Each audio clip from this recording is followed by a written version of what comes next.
Alright guys, welcome back to the channel. Today we are looking at the FPL again, and we're going to look at my team, Manchester United. 3 top picks, a wildcard pick, and then the 5th choice is going to be a player I think you need to avoid this season in the FPL. Alright guys, let's get into it. Smash a like on today's video. If you're new to the channel, my name is Matty, football manager, content creator, but the channel is kind of going to divert a little bit into the world of football and FPL, so make sure you subscribe to the channel, that would be lovely. And my league code down in the description, go check it out, free to enter, and the winner does get a football shirt. Okay, let's dive into the top picks for Manchester United this season. Okay, so looking at the first 6 games, they've got, I think, a couple of difficult games. I think the first couple, as in the first 2, are okay. Brighton at home, Brentford away, but then we've got Liverpool at home, Southampton away, which sounds okay, but in the past, we generally don't do well at Southampton. It's generally a draw. Leicester away is tricky. I'm fancying Leicester, even though they've not really spent a lot so far this summer. I've not been busy. No European football. A chance to really just have a decent pre-season this summer. I think they're going to be quite strong again. And then Arsenal at home. Arsenal look like they're in good shape. So a difficult start to the season for Ten Hag, but I think there's still value in these first 6 games.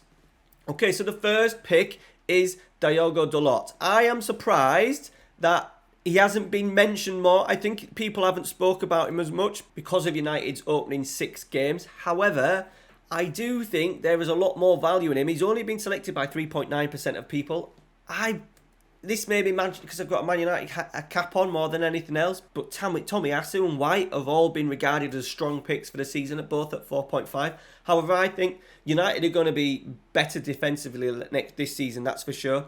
Dalot is going to be the starter. Absolutely no interest. This may change if United make a signing at right back, but at the moment that doesn't really look possible with no bids coming in for Wan-Bissaka. Dalot is going to be the starter. He's done really well. He's going to get a fair few assists, and if he can combine the assists with some clean sheets at 4.5, I think he's going to be a really solid pick. I'll be interested to see after the first few game weeks. I bet that 3.9% increases, but Dalot is my #1 pick for this season. Alright, number 2, we're looking at Marcus Rashford. Now, he used to be a £9.5 million player, and obviously over the last season, all Man United's players' values have dropped, and his has dropped to 6.5 million. I think people are worried. I think when you're doing FPL, you want players that are going to play in a good amount of games, maybe 80% of games, 80% of starts. And I think it's quite clear with Ten Hag already that he is favouring left-hand side Rashford, right-hand side Sancho, and then obviously Martial at the moment in the middle. That's a little dubious, but definitely for the opening 6, Rashford's going to be in 6.5 million. He's a goal getter. There's going to be lots of rotations in there. He's fit, and I think at 6.5 is an absolute bargain. And then moving on to the 3rd pick, it's another one. I was looking at a few defenders. I think there's a sneak that if Man United can sort their defensive problems out, Harry Maguire at 5 million isn't the worst pick in the world, but I think it has to be Jadon Sancho. 7.5 million. I think he is going to be one of the key players for Manchester United this season.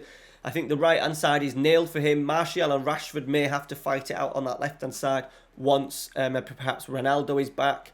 But I think Sancho's going to be nailed on. He's going to be a major part of Ten Hag's plans. I think the problem with before was there was no set system at United. It was a lot based on get the ball to Fernandes, get the ball to Ronaldo. That's not quite the case, and now players like Rashford, Martial, Sancho, if they're playing, are all going to be integral parts of the team. And I think at 7.5 million, I think he will be one of the high point scorers from midfield, barring the top 2, as in Son and Salah. I think you can maybe see him, a case of him getting as many points as maybe a Diaz at Liverpool, or even potentially players like Grealish and Mahrez, Foden at Manchester City. Okay, the wild card pick, I'm going to go for Anthony Martial. Now, I have got him in my team to start with at the moment. This may change. However, I can see him playing in the opening few games of the season, and I can see him scoring a fair few goals. He's valued at 7 million. Obviously, we've got to keep aware of what's happening with Ronaldo. He hasn't even turned up to training yet. They kick off in less than 2 weeks, so I can't imagine him starting the opening games of the season. I don't think Ten Hag is going to bow down to Ronaldo if he has to come back in. I can't see that happening. Ronaldo is still pushing for a move somewhere. God knows where he's going to end up. But I think Martial at 7 million, I wonder how many people have actually owned him. He's owned by 6.6 at the moment, 4.3 Ronaldo. But at 7 million, I think he potentially could be a really good striker. If you're not wanting to go down the route, there's not much value in the 5.5 and below in the strikers. And if you're not wanting like a Greenwood or a not a Mason Greenwood, the Greenwood at Leeds who's 4.5, if you're wanting to have 3 strikers that are potentially going to play, then I think Martial potentially maybe a second option, or if you want to go for it, Martial is your third option if you're one of those guys that plays 3 up front. Okay, so there's my wild card pick. All right, and moving on to the player to avoid, and I'm going to say Bruno Fernandes. Now, highly likely he'll be probably one of the highest point scorers this season for Man United, even more so if Ronaldo moves on, because he'll be on more free kicks, more penalties. However, I think there's better value. £10 million, quite expensive. He is now part of a system which doesn't encourage him to have all the responsibility. He is part of what's going to be a very rigid system with Ten Hag in terms of basically not just giving the ball to him. There'll be other players like Rashford, Sancho, Martial, other midfielders. If a De Jong does sign, he's going to be part of a team rather than just being purely the main man. So that may affect his points a little bit. I think we'll definitely get a better return on him than what we got from 21-22 season. I just think at 10 million, it's a big ask. You know, you've already got a Salah in there at 13 million that you should have in your team. And then there's a whole host of 8 millions, your Diaz's, Mahrez, Saka's, Mounts, Sterling potentially at 10 million. I think he will get a lot of game time early on at Chelsea as well.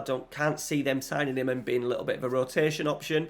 I think there's good value in Jack Grealish at 7 million as well. And you've also got players such as Sancho and Rashford, all 2.5 million cheaper for Sancho and 3.5 million cheaper in terms of Rashford to Fernandes. So I would say that's the one to avoid. Obviously, he may not prove me wrong, because I'm still expecting him to have a miles better season, and I think he'll do quite well.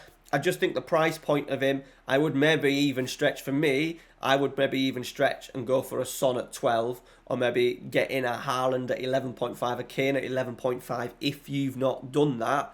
Rather than having a Fernandes in at 10 million. As I said, he's going to be part of an overall team performance now, rather than it just being all about him. And I think that may affect his points a little bit more. He maybe has to do a little bit more defensively. And also with hopefully the improvement of Martial, Sancho and Rashford, there's going to be more goals and assists that's going to be shared out between those players. Alright guys, that is it for today. Let me know your thoughts. What would be your 5 picks? Could it be your 3 top picks? A little cheeky wildcard pick? Maybe a Malacia? Eric Bailly, £4 million. It'd be interesting if he manages to get another Premier League club. That would be a tremendous pickup, but at the moment it doesn't look like it. Also, Brandon Williams is another one, because he has been linked to Brighton this morning. £50 million, obviously depending on Cucurella. So he's at 2.7% at the moment. It'd be interesting to see what happens with Brandon Williams if he gets the move to Brighton. As I said, let me know your 5 down in the comments. Thanks for watching. Tomorrow we're going to be looking at Chelsea.